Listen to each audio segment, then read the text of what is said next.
Hi team, this week's blog is coming to you from Auckland Airport. I'm just waiting for my flight to Bali to take my retreat. Can't wait, so excited. Anyway, this week's blog is basically built around the Sharma quote, which says all change is hard at first, messy in the middle, but gorgeous at the end. Which is so true, and I've just been putting together all the content for my 12-week weight loss challenge, which starts when I get back in August. And I was just reflecting on how, some people start with a hiss and a roar and love it, and they're so motivated, and then they do one or two things wrong because they're not 100% perfect, they just give up.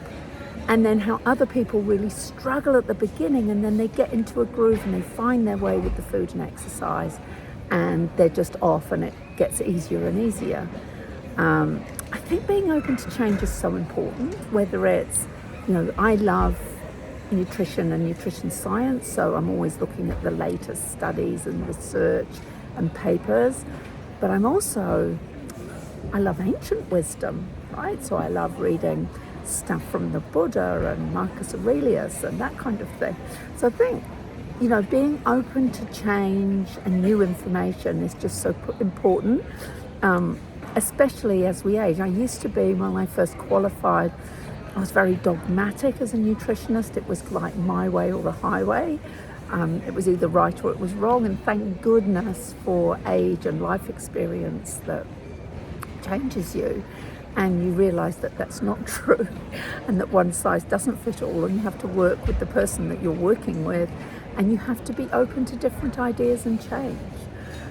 So that's really my thing, is be open to change. Know that it's not always going to be easy, but that it always is worth it. Don't try and be perfect.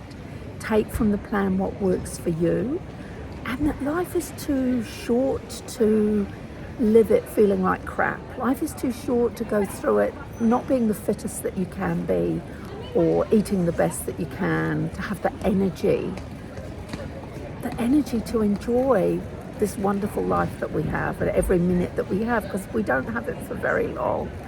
And I was looking in my own life, and I thought of a couple of examples. One was when I went plant-based, but the other one was getting up in the morning. I am not a morning person. I hate getting out of bed in the morning. And yet now, most mornings I'm up well before 5. I'm in my office, I do a couple of hours work, I'm exercising by 7, get the dogs walked, breakfast, and then I start work again at 9. But those 2 hours in the morning when I journal and I do my best creative work has changed my life. I don't feel under the pump anymore. I don't feel that there's never enough hours in the day to get everything done. But it was really tough. The alarm would go off at 4:30, and I'd just keep hitting snooze on repeat and thinking of excuses why today wasn't the day that I'd be up early. And so then I started to put the alarm in my wardrobe, but then I'd just get up, grab it, and get back into bed. And so eventually hit on the idea of putting the alarm down the hallway. I still hear it fine, with my clothes. So then I can get up, grab my clothes and my phone, not have to walk past my bed, go straight to the kitchen, make a coffee, and then into my office. That works great. And that, it's not hard anymore. It's not easy either.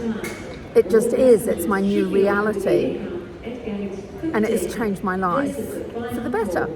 So that's me for this week. If you need a hand in the new 12-week program, sorry, you can hear stuff in the background, there is lots of accountability and lots of help to help you through that bit at the beginning when it's really hard, and that bit in the middle when it's really messy, so that you get to that glorious end. I'm going to leave it there because you probably can't hear me with all the announcements, and I will be here next week from Bali.